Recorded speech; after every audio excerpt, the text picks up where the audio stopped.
Hello and welcome back to the Monsters of Monster Hunter Double Cross, where today we are going to be playing with Malfestio.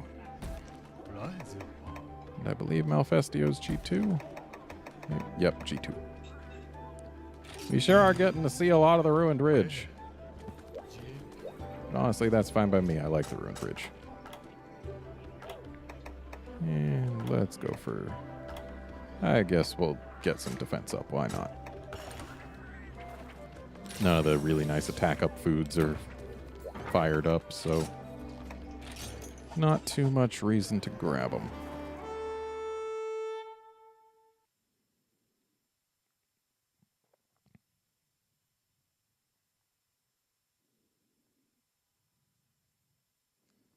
We will probably end up fighting a second Malfestio before this episode's over, but we'll see. Also, this bird looks really nice in HD. Like, just, the feathers look great.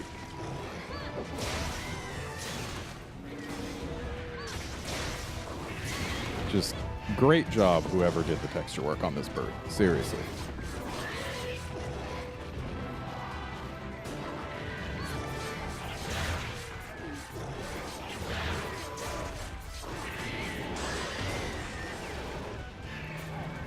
Now let's break this bird's face.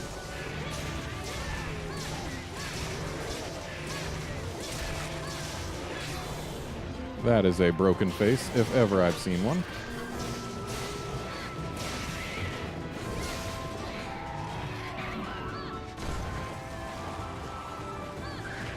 Ow. So Malfestio is an interesting bird. I really like how it behaves completely differently from any other bird wyvern. That's always great when they make new monsters that don't behave like any old monsters.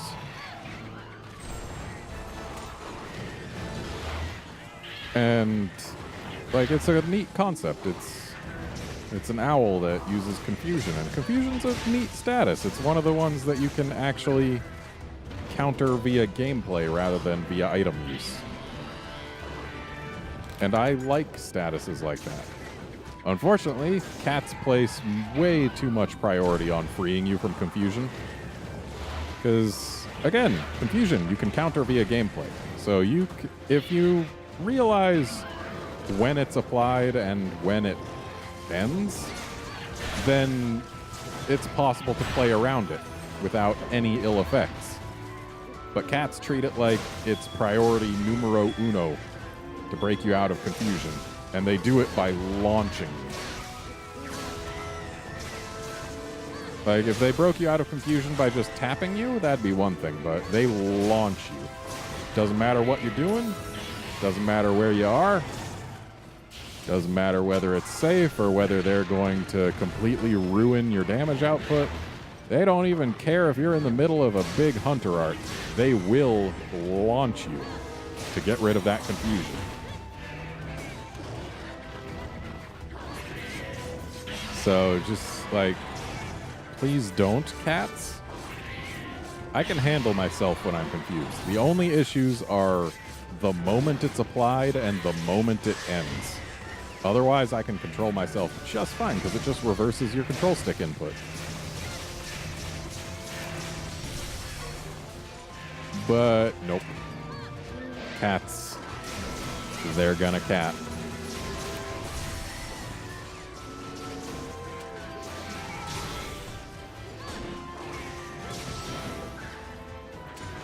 This bird's actually a little bit more durable than I expected. Also, the way its feathers, like, scintillate when it's doing that hypnosis beam is pretty cool.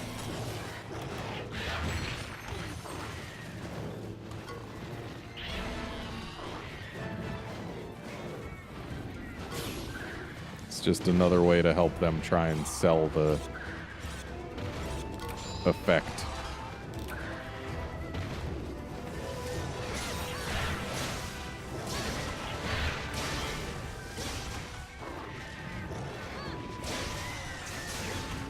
Okay, I think this bird might be almost dead. Okay, this bird is definitely almost dead. And if I had started that either a moment sooner or a little while later, we wouldn't have lost it. But that's okay. It was enough to get us into sword mode, which was enough to get us that kill. And yes, we are going to fight another Malfestio before this quest is over. Or not this quest, this episode. This quest is already over.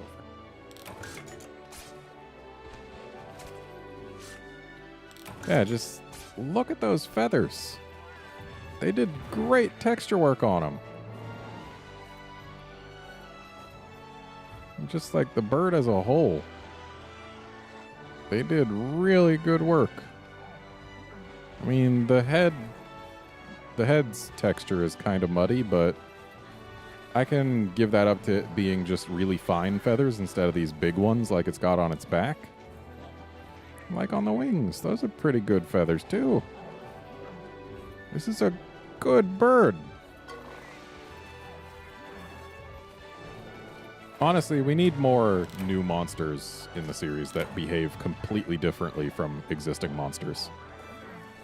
Just let the devs really flex their creativity like that.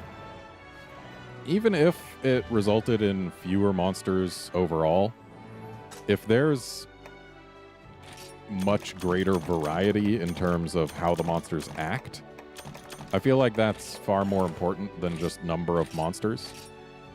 Like, Monster Hunter Tri only had 18 monsters, but a lot of them acted very differently from one another. Like, that was the game that introduced Brute Wyverns and Leviathans, just for one. And it had monsters like Uragon, which was completely new in terms of how it acted. Not just because it was a Brute Wyvern, it doesn't act like any other Brute Wyvern. And there was, like, Agnactor, also completely new. And yet they both had aspects from Gravios, but you couldn't possibly confuse either of them for Gravios. And then there was Gobble, who hid under the ground and then did stuff from there. Which, sure, it's kind of like Diablos, but Diablos doesn't do it underwater and doesn't get a bunch of spikes when it's angry and doesn't do a whole lot of rolling around on land. Kurapeko, that's a bird wyvern, and sure, it's got the same tail whip as Kutku, but that's about it. Like, Pekko's got its flints. It's got its mimicking, or its mimicry that it does. Like, it's not as completely unique as Malfestio is. It does have some moves from Kutku. But it's still got so much new to it.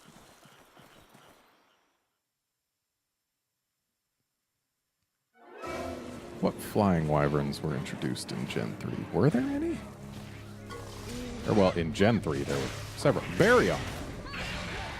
Barioth, when it was introduced, was actually basically just Ice Nargacuga. So, it still had some unique stuff with how it interacted with walls and where it would fly up and then jump down with its little spin move. And if you broke its wings, then it would make it spin out when it tried to do that.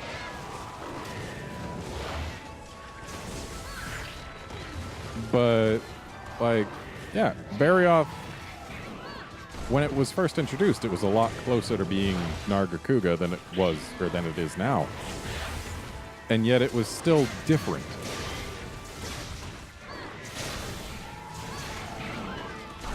Then again, is it as different as maybe Kutku to Gypsaros? I don't think I'm ready to make that call. Like, I really do not mind when monsters use the same skeleton as other monsters if they behave in completely different ways. Like, Laggy and Agnactor. When they're on land, sure, Laggy behaves a lot like Agnactor. At least it did when it was first introduced. Now it's very different. But they still managed to be completely different fights overall, because Laggy had the whole swimming thing, where Agnactor did not. And even on land, Agnactor was basically Laggy with the ability to burrow and do all sorts of other things. And I just jumped off the dust cloud. The key is to step directly on the dust particles.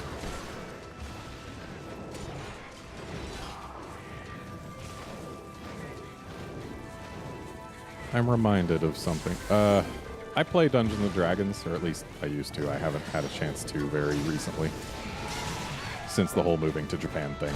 Time zones and physical distance both conspire to make it not a thing. But I remember back in 3rd edition, in the Epic Level Handbook, there were all sorts of rules and guidelines for things that ordinary player characters would never get to do, but when your player character becomes so powerful, certain things become available to them. And one of the things that was listed in that book was the difficulty class, so the number that you had to roll to successfully balance on a cloud. And I always joked that the key is to step on the oxygen atoms, because they're bigger. It's not a very funny joke, especially not when it needs that much explanation beforehand. But I was just reminded of that by the whole jumping off of Malfestio's dust cloud thing.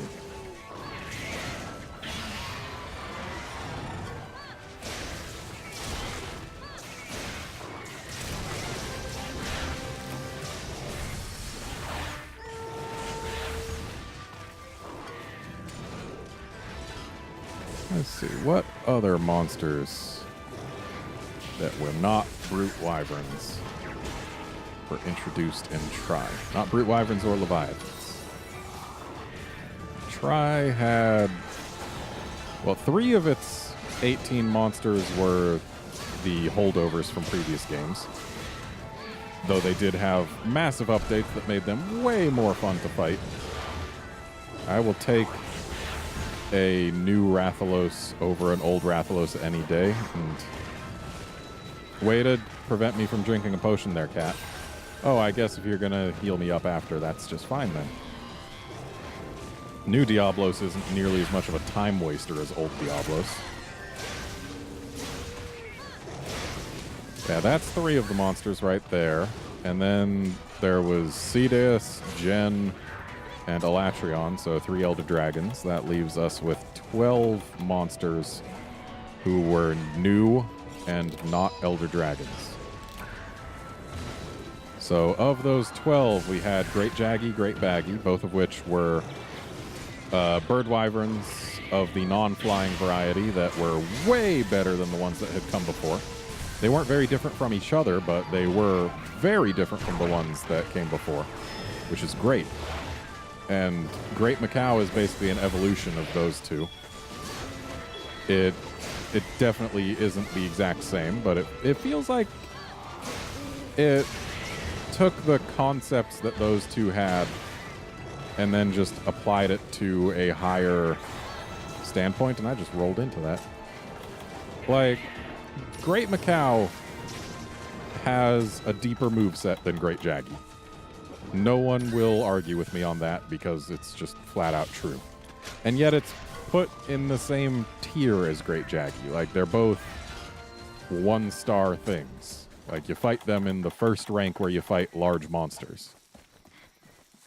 And one of them is clearly more difficult than the other under those circumstances. And it's Great Macau, because it's got more options at its disposal.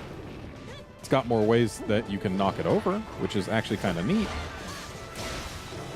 But it's got a much deeper moveset to learn. So, Jaggy and Baggy, that brings us to 10 more monsters. There's Baroth and Pekka were both early on. 8 left.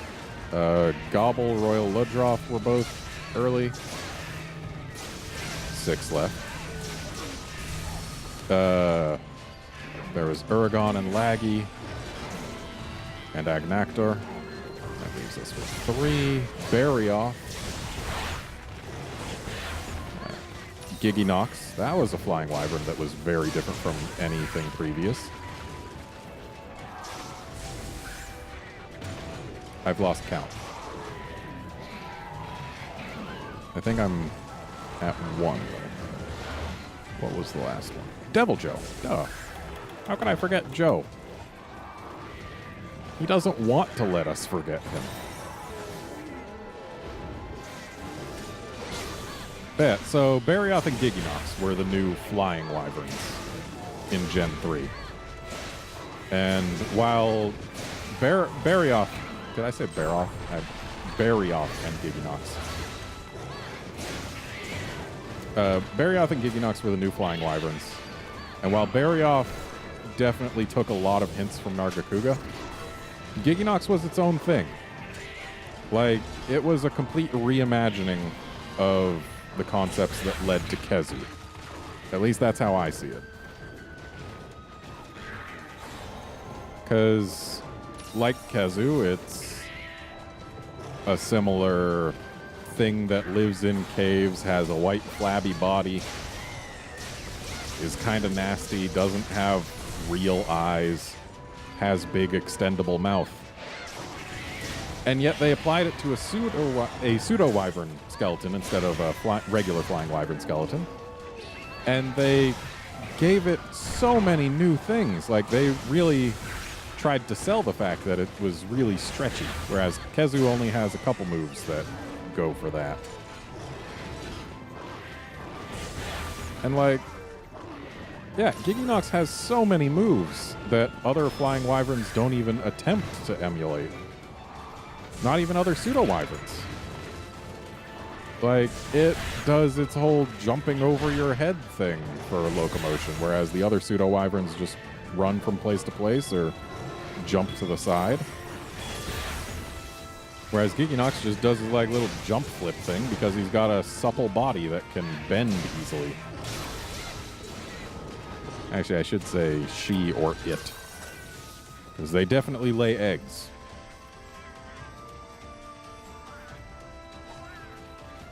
And that was another thing that no other flying wyverns did. It lays eggs. And it's got its poison discharge, which is actually a cue taken from Basarios. And yet, it still feels different when Giginox does it because of the pose it strikes and all that. Hey, bird, I am here. Yeah, that's right. Get over here. Okay, you've missed the trap. There we go. Yeah, whenever they add in new monsters that don't behave like any existing ones, it's great. And Giginox is one of those ones that doesn't behave like any existing ones. Malfestio is another that didn't behave like any existing ones.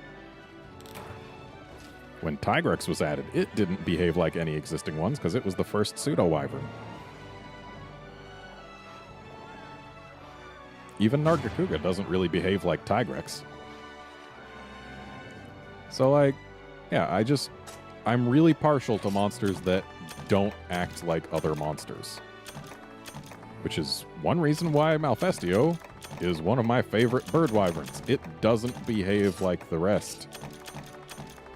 And that's cool. I want more monsters like that in the series going forward.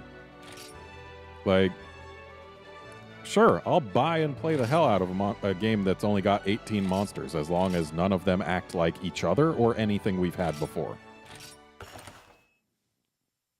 Because that's almost what Tri was. I mean, it did have 3 monsters from before, but they didn't act exactly like they did before. Though a few of the Leviathans did have quite a bit of overlap. Anyway, that's it for this episode. Join us next time when we take on Deviant Malfestio. See you then, friends.